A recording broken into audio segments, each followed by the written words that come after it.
Bienvenue, bon sabbat à toutes et à tous. C'est un plaisir de pouvoir vous retrouver bien qu'à distance aujourd'hui. Je voudrais pour commencer vous inviter à pouvoir entonner avec moi le cantique « J'ai soif de ta présence » que vous pourrez trouver au numéro 454 du recueil « Donnez-lui gloire ».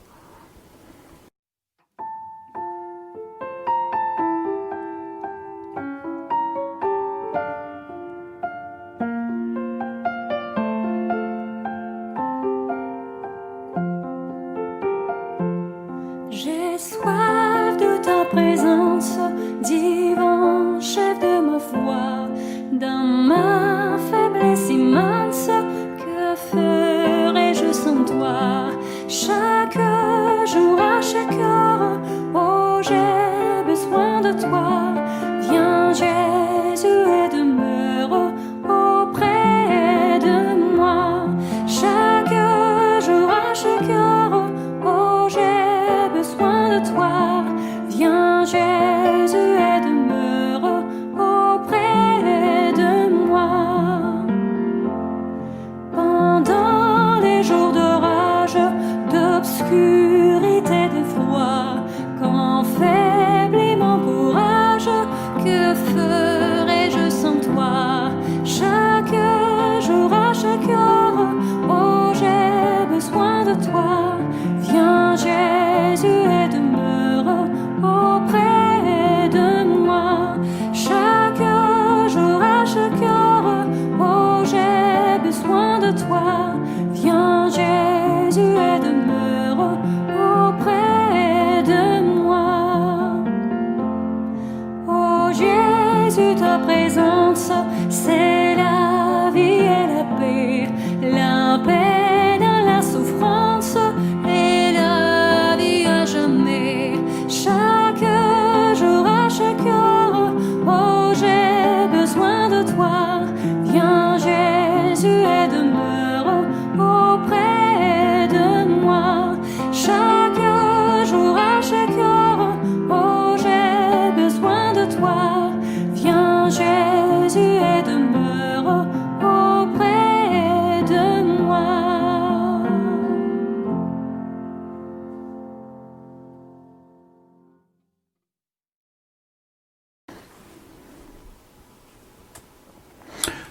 Je vous invite maintenant à la prière.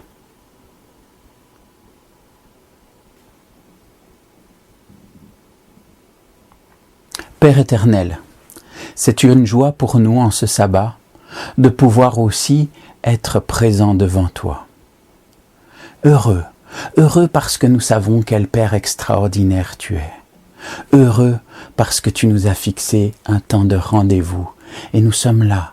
Nous souhaitons maintenant ouvrir nos cœurs à ton action, te demander de pouvoir venir et que tu nous parles. Seigneur, parle, nous sommes à ton écoute.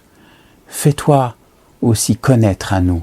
Fais-nous entendre ta parole, ta volonté. Viens redonner courage à celui qui est découragé et viens aussi donner de la force et de l'envie de pouvoir témoigner à celui qui compte sur toi. Seigneur, tiens-toi avec nous, garde-nous et bénis-nous tous. C'est là ma prière. Amen. Comme lors de la dernière prédication, nous aurons la joie de pouvoir entendre la chorale, la voix de la dernière trompette, nous interpréter un chant spécial. Alors, il est plus compliqué à prononcer que celui de la dernière fois. Je vais essayer de ne pas trop l'égratigner. Vuba a Togiye Kuitaira. Bientôt nous rentrerons chez nous.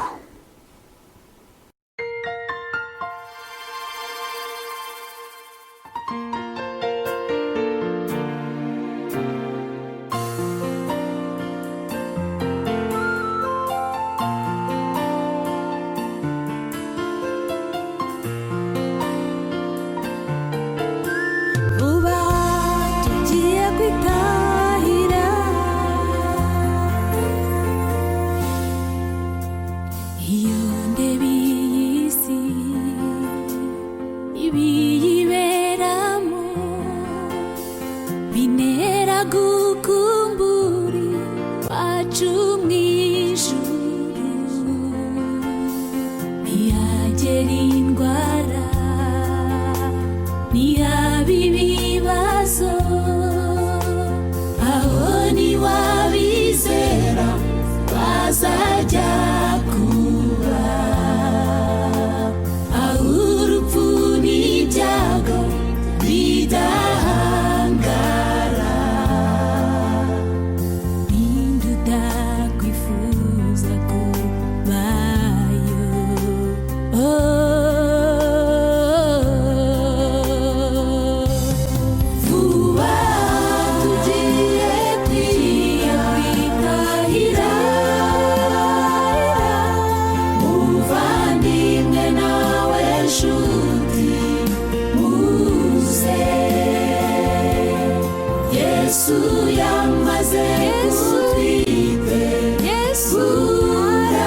tuzatambagizwa wa murwa wera de ariwo Yerusalemu uyo mw'ijuru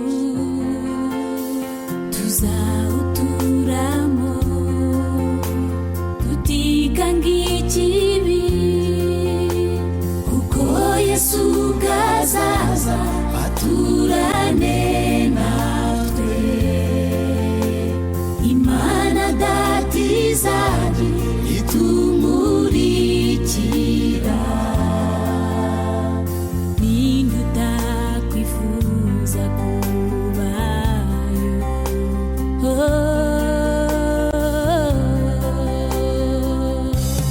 vuba tugiye kwitahira muvandimwe nawe nshuti muze Yesu yamaze kutwitegura ashaka kuturuhura iteka mbega umunezero kuba mbega umunezero tuzagira mbega umunezero kubayo tukabona abakurambere nagutana n'inshuti ukundi ninde utakwifuza kubayo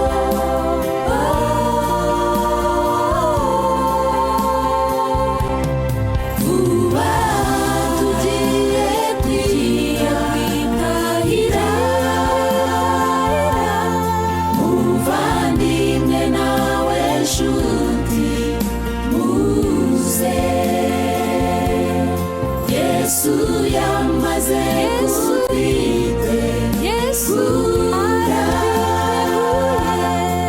ashaka kuturuhura iteka mbega umunezero kuba mbega umunezero tuzagira mbega umunezero kubayo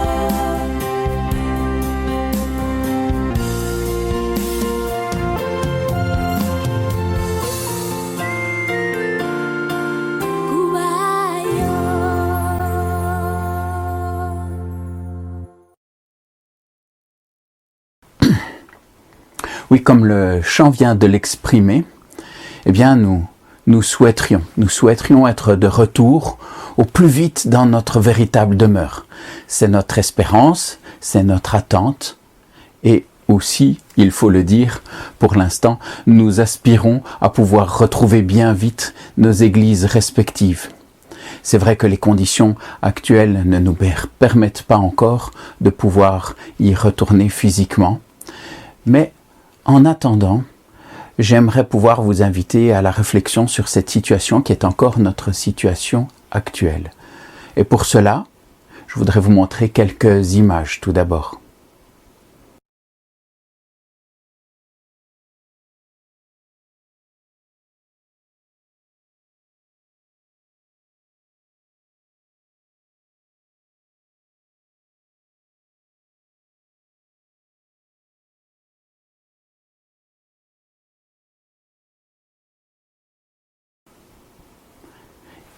Il est triste pour nous de voir nos salles vides, de les savoir fermées, de ne pas pouvoir nous retrouver. Et c'est vrai que le fait d'être aussi longtemps avec nos églises fermées, cette situation si inhabituelle, nous pousse à nous poser des questions. Y aurait-il danger pour l'Église? Est-ce que notre Église est en train d'être dissoute tout doucement par ce confinement? Est-ce que notre impossibilité à nous réunir menace son existence? Tout d'abord, il nous faut rappeler que l'Église est une communauté de croyants et non pas simplement un ensemble de murs. Nous confondons souvent les deux.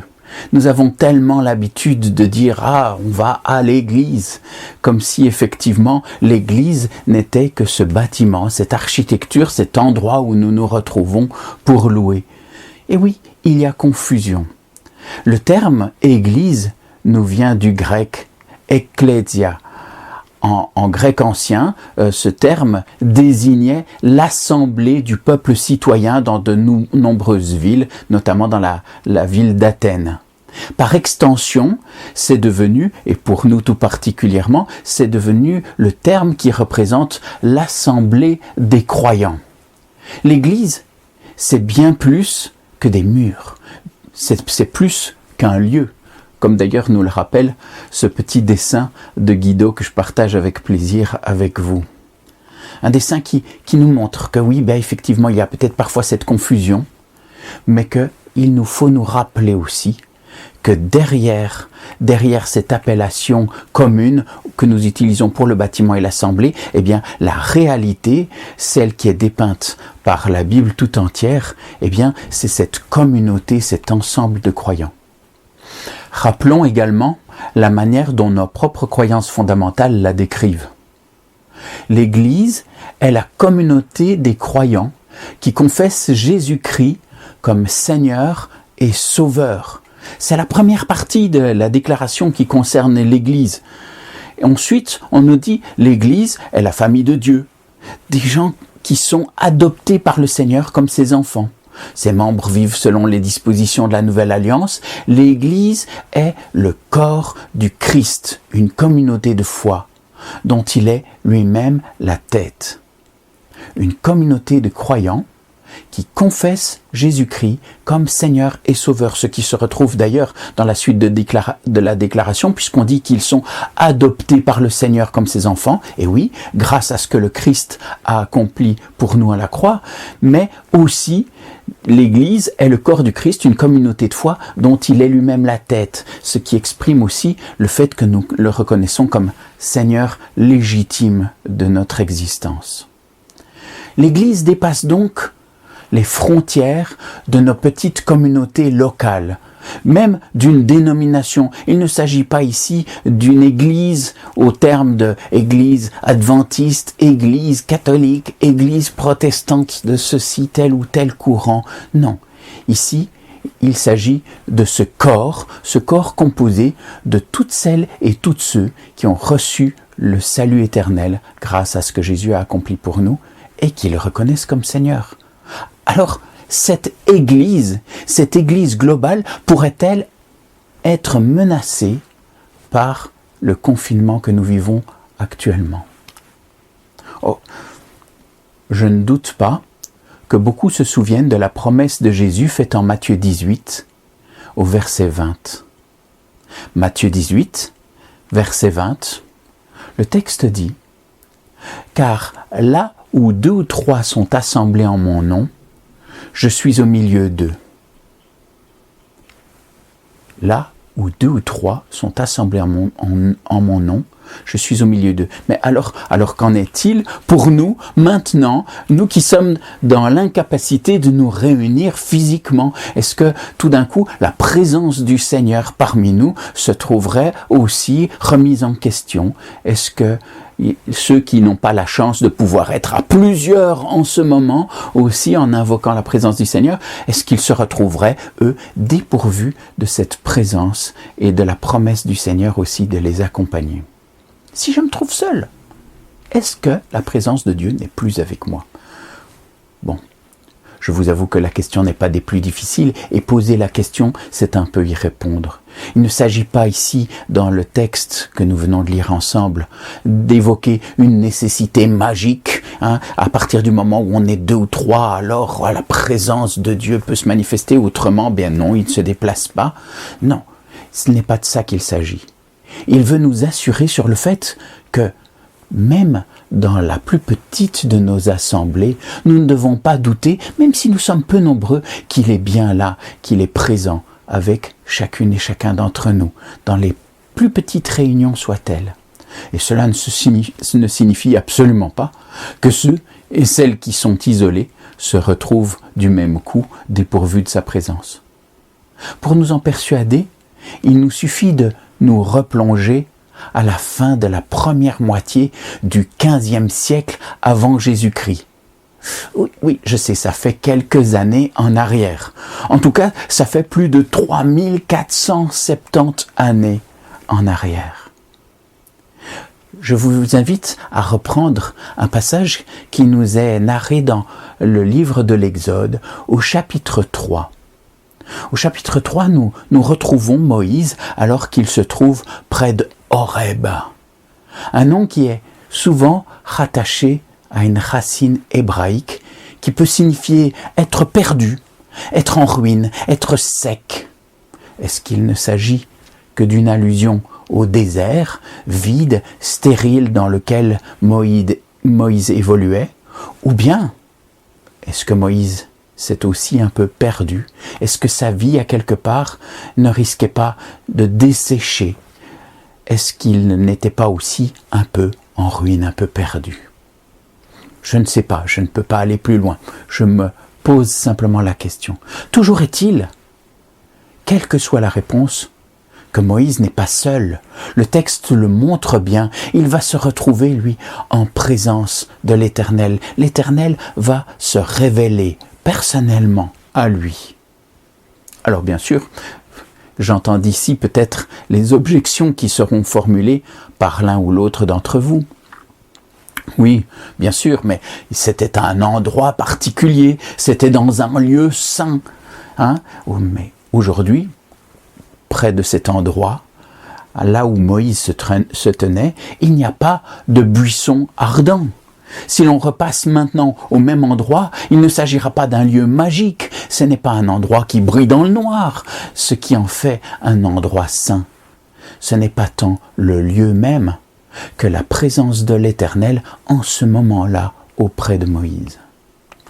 Alors, peut-être que d'autres penseront aussi que c'est plutôt un cas particulier lié au fait qu'il ne s'agit quand même pas de n'importe qui. Excusez, c'est quand même Moïse qui se tient là, un des plus grands prophètes, un des plus grands porte-parole de l'Éternel. Mais nous pourrions multiplier pendant toute la journée les textes bibliques et parvenir sans cesse à la même conclusion, celle-là même que nous rappelle le psaume 145 ou 144 selon les traductions, les versions, au verset 18, texte qui nous dit que le Seigneur est proche de ceux qui l'appellent, de tous ceux qui sont sincères en l'appelant. Et je voudrais encore partager quelques passages avec vous. Tout d'abord, Jean 14 au verset 23. Jean 14, 23, le texte nous dit « Jésus lui répondit, « Si quelqu'un m'aime, il gardera ma parole, et mon Père l'aimera, et nous viendrons à lui, nous ferons notre demeure chez lui. » Celui qui aime le Seigneur, celui qui garde sa parole, peut avoir cette assurance que le Seigneur a envie de trouver aussi sa compagnie. Il est là en sa présence, quand bien même cette personne serait seule. Si je continue, dans Jacques, au chapitre 4 et au verset 8, je lis « Approchez-vous de Dieu, et il s'approchera de vous. Certitude, quel que soit le nombre de personnes qui soient concernées, que celui qui s'approche du Seigneur voit aussi un mouvement inverse du Seigneur qui lui aussi cherche à s'approcher, à se laisser approcher par nous. » Je prends un autre texte, un texte qui se trouve dans Matthieu au chapitre 6 et au verset 6. Matthieu chapitre 6, verset 6. « Mais toi, quand tu pries, entre dans ta chambre, ferme ta porte et prie ton Père qui est dans le lieu secret. Et ton Père, qui voit dans le secret, te le rendra. » Oui, il se peut que, aujourd'hui, nous soyons seuls. Il se peut aussi que bien que n'étant pas seuls, on se sente parfois seul. Isolé ou non, je peux vous assurer d'une chose. la présence de l'Éternel ne manque pas. Elle ne manque jamais. Que l'on en soit conscient ou pas, qu'on le sente ou pas. Parfois c'est vrai, elle ne se manifeste pas dans la manière dont on l'espère, dont on la demande. Mais cette présence est toujours là. Et si aujourd'hui tu es seul, sache que la présence de Dieu est aussi auprès de toi. Si tu te tournes vers lui, le cœur sincère, il est là avec toi, en ce moment, prêt à t'entendre, à te parler, si tu apprends aussi à tendre l'oreille et à l'écouter. Non, l'Église, elle, ne risque pas de disparaître parce qu'elle n'est pas physiquement rassemblée. Elle ne va pas se dissoudre, soyez confiants. Déjà à l'époque des persécutions, beaucoup d'entre les premiers chrétiens se sont retrouvés isolés par moments, mais pas pour autant réellement seuls. Et l'Église n'a pas disparu, au contraire. Après ces événements, elle s'est retrouvée encore plus forte. Le fait que nous ne soyons pas physiquement réunis ne signifie pas la disparition de l'Église. Nous ne sommes pas hors de l'Église. Elle s'étend à chacun des endroits où nous nous trouvons. Partout où l'on cherche la présence et la guidance de l'Éternel. Toutes et tous, nous sommes aussi une part de l'Église. Et pas seulement le sabbat matin, mais à chaque instant de notre existence. Je vous montre ici un deuxième dessin. Et vous pouvez voir sur ce dessin, effectivement, encore une fois, ce rappel du fait que l'Église, c'est bien nous, c'est bien l'ensemble des croyants qui, tous ensemble, formons cette communauté, cette ecclésia. Et oui, le fait que nous soyons maintenant à distance ne rend pas pour autant l'Église soluble. Elle n'est pas soluble dans le confinement ou dans la distance. Mais qu'en est-il alors de notre foi personnelle ? Pourrait-elle souffrir de cet isolement? Peut-il y avoir un risque, une occasion de chute dans cette période complexe, dans cet isolement prolongé? Je mentirais si je vous disais le contraire, c'est malheureusement possible. Notre foi n'est jamais hors de tout risque. Nous croire équipés d'une foi qui serait par nature indestructible, invincible, serait sans doute très présomptueux de notre part, voire risqué. Et Jésus lui-même a mis en garde contre les dangers de chute qui nous guettent. Tout d'abord, déjà dans un texte que la plupart d'entre vous connaissent certainement, la parabole du semeur, Jésus va mettre à plusieurs reprises en garde contre les accidents de la foi. Luc 8, les versets 12 à 15. Certains sont comme le bord du chemin où tombe le grain. Ils entendent, mais le diable arrive et il arrache la parole de leur cœur pour les empêcher de croire et d'être sauvés. D'autres sont comme un sol pierreux. Ils entendent la parole, ils la reçoivent avec joie, mais ils ne la laissent pas s'enraciner. Ils ne croient qu'un instant et ils abandonnent la foi au moment où survient l'épreuve. La semence qui tombe parmi les plantes épineuses représente ceux qui entendent, mais ils se laissent étouffer en chemin par les préoccupations, la richesse, les plaisirs de la vie et ils ne donnent pas de fruits mûrs. La semence qui tombe dans la bonne terre représente ceux qui écoutent la parole et qui la gardent dans un cœur bon et bien disposé, qui demeure fidèle et porte ainsi des fruits. Dans cette parabole du semeur, Jésus évoque plusieurs des dangers qui pourraient guetter la foi de tous les croyants. Tout d'abord, il ne le cache pas, celui qui est son adversaire comme l'adversaire du Père est aussi le nôtre. Et s'il peut, d'une manière ou d'une autre, éteindre la foi qui se trouve en nous, s'il peut déraciner cette parole de nos cœurs, il ne manquera pas de le faire. Ensuite, il va aussi décrire peut-être un autre danger qui est celui du manque de profondeur de la foi. Une foi qui se trouve comme dans ce sol pierreux où il n'y a pas de possibilité pour la parole de prendre racine. Elle est sans possibilité de réel développement. Peut-être, oui, c'est une foi qui est reçue avec joie, mais en même temps, elle ne peut pas prendre corps dans notre existence. Elle ne peut pas faire un avec ce que nous sommes. C'est une foi qui reste superficielle.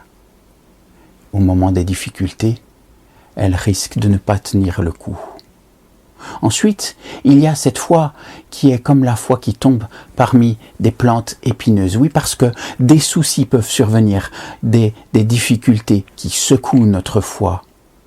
Il peut aussi y avoir d'autres attraits, tout ce que la société semble avoir à nous proposer et qui semble tellement beau, tellement joli, tellement tentant, et qui fait que, à certains moments, la foi aussi risque de vaciller. Ensuite, et c'est un aspect que j'ai beaucoup apprécié dans cette traduction du texte, on nous dit que le bon grain, lui, ce grain qui va tomber dans la bonne terre, eh bien, représente ceux qui écoutent la parole et qui la gardent dans un cœur bon et bien disposé et qui demeure fidèle et porte des fruits. À la fois ce cœur bon, c'est de bonnes prédispositions aussi, des gens qui ont l'envie, mais en même temps qui ont cette volonté de rester fidèles et qui vont pouvoir porter du fruit.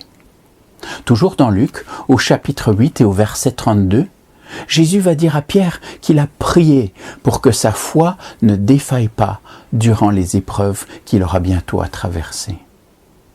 Aujourd'hui encore, le Seigneur a cette même préoccupation pour chacune et chacun d'entre nous. Il nous souhaite de pouvoir tenir bon dans la foi. Il ne veut qu'aucun d'entre nous ne se perde, mais qu'effectivement nous puissions tous parvenir au salut. Sans doute, plusieurs d'entre vous auront entendu cette histoire que j'aimerais partager avec vous. L'histoire de ce vieux pasteur qui, parcourant le sud de la France, était un jour passé visiter un berger dans sa cabane. Et en arrivant chez lui, eh bien, il avait frappé à l'entrée, et puis, rentrant dans cette cabane, il essaye d'engager la conversation avec ce berger. Il parle, et au bout d'un moment, se risque à lui dire « Oh, on ne vous voit pas beaucoup à l'église. Vous devriez venir un petit peu plus souvent. » Et le vieux berger de lui répondre « Mais pourquoi donc devrais-je venir ?» Et sans dire un mot, le pasteur avait ouvert le poêle à bois et à l'aide d'une pince en métal, il avait attrapé une des braises et l'avait déposée sur le sol en pierre de cette cabane. En quelques instants, cette braise qui était rougeoyante, pleine de chaleur, de laquelle émanait beaucoup de lumière, eh bien cette braise s'était éteinte. Après cela, le pasteur s'était tourné simplement vers le berger et lui avait dit « Voilà pourquoi vous devriez venir. » Si votre foi est aujourd'hui en danger, ou même à un autre moment, nous pouvons nous rappeler de cette petite illustration, de l'importance que peuvent aussi jouer les frères et sœurs qui ont aussi cette possibilité de nous soutenir, car bien sûr, c'est à cela que nous sommes appelés les uns et les autres, à pouvoir être des soutiens les uns pour les autres. Si vous sentez ce risque spirituel, n'hésitez pas à vous confier l'un à l'autre, à prier ensemble. Et même si nous sommes confinés, même si nous sommes aujourd'hui encore à distance, n'hésitez pas à manifester ce besoin à un proche ou à un des responsables de l'Église, à moi-même, si vous le souhaitez. Prenez le téléphone, envoyez un mail, un SMS, mais de grâce, ne le gardez pas pour vous seul. Souvenez-vous de ce que nous disait l'Ecclésiaste au chapitre 4, les versets 9 et 10. Quand on est deux, si l'un tombe, l'autre le relève. C'est aussi pour cela que le Seigneur a souhaité une vie qui soit une vie de communauté, parce que nous ne sommes pas infaillibles, nous avons besoin les uns des autres pour apprendre, mais aussi parce que quand l'un a un moment de faiblesse, eh bien il peut toujours y avoir quelqu'un d'autre qui peut le soutenir, l'aider à se relever. J'aimerais aussi vous laisser une deuxième lecture de cette image des braises. Pour avoir une bonne braise, une combustion qui fonctionne bien, sans être un grand scientifique, eh bien, on sait qu'il faut 3 éléments. Il faut du combustible, il faut une flamme, et ce que l'on va appeler un comburant, un élément qui va permettre le fait que cela brûle, de l'air. La flamme de la foi ne peut brûler sans combustible. Nous avons besoin de l'approvisionner en puisant régulièrement dans la parole de Dieu. Nous avons aussi besoin du souffle de l'Esprit pour faire durer, tenir cette flamme et pour pouvoir l'orienter. N'oublions jamais que nous sommes précieux aux yeux du Père. Que le Seigneur garde ta flamme et qu'il la fasse croître. Qu'il te bénisse parce que tu as du prix à ses yeux. Amen.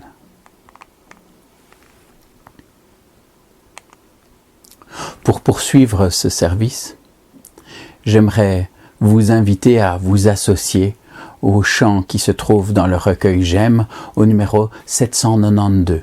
Mon ancre et ma voile. C'est 2 choses que le Seigneur souhaite être pour nous. Un point de repère, une assurance, un socle, mais aussi cette voile qui nous permette, si nous nous laissons guider par l'Esprit, d'avancer et de pouvoir suivre le chemin qu'il trace pour nous.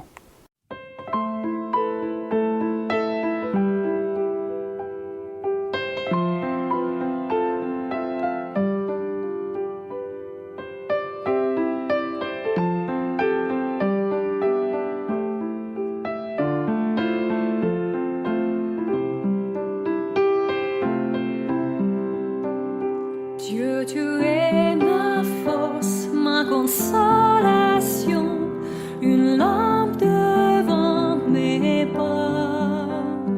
Ta voix a triomphé de l'ouragan, remporté le combat. Tu m'offres chaque jour ton infaillible amour. Toi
Je voudrais vous inviter à clôturer aussi ce service par la prière.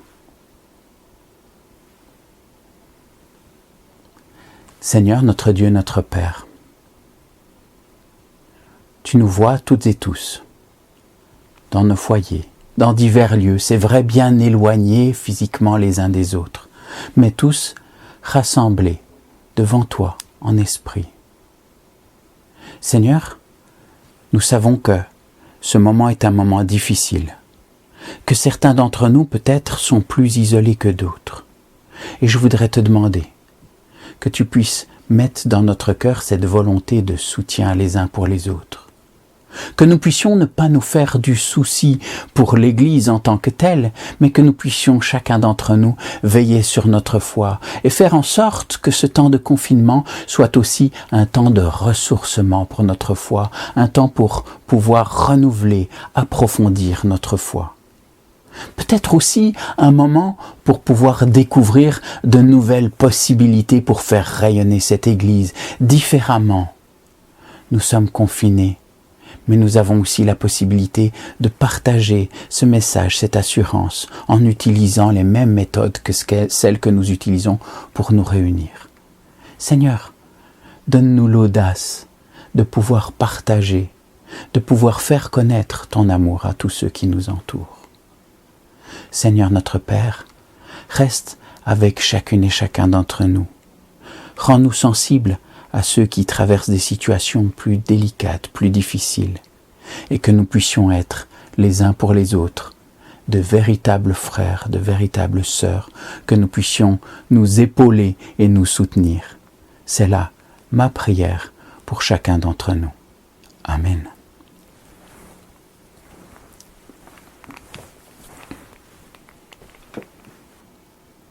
Je voudrais vous inviter à pouvoir partager encore un chant spécial de la chorale Prisme qui viendra pour clôturer ce service. Ce chant s'intitule « Que la paix de Dieu ».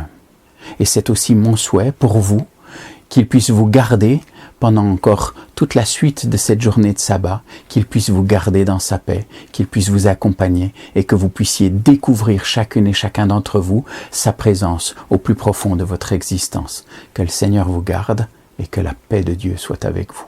Amen.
Que l'amour de Dieu reste, que la paix